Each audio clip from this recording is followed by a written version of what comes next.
Benteng Kuto Besak, BKB, Palembang kembali menjadi pusat keramaian. Tak hanya merayakan Hari Kemerdekaan, lokasi ini menjadi panggung kebangkitan ekonomi lokal lewat gelaran Festival Perahu Bidar.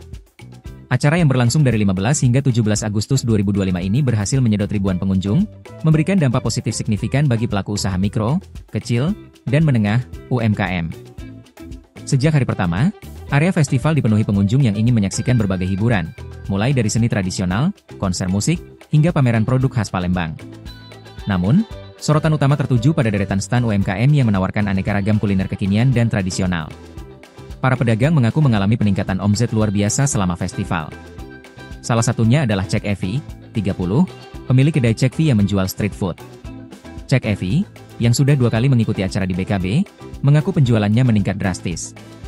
Kenaikan ini bukan tanpa alasan. Acara yang ramai pengunjung, apalagi ditambah dengan lomba bidar, menjadi berkah bagi para pedagang. Harapan serupa datang dari Sari, 22, pemilik stan kuliner idola. Ia baru pertama kali ikut festival di BKB dan optimistis dagangannya laris manis. Bagus banget, ramai. Kata orang-orang di sini memang selalu ramai, kata Sari, yang menjajakan bakso bakar, bakso urat, bakso tom yum, dan bakso tumpeng dengan saus Thailand seharga Rp25.000 per porsi. Dampak positif festival tidak hanya dirasakan pedagang kuliner. Rizal, yang menjual gelang dan aksesoris anak muda di luar area festival, juga merasakan hal serupa. Festival ini juga membuktikan diri sebagai daya tarik wisata yang efektif. Wisatawan domestik dan mancanegara sengaja datang ke Palembang untuk menyaksikan acara ini, sekaligus berinteraksi langsung dengan pelaku UMKM yang sebagian besar merupakan mitra binaan bank daerah.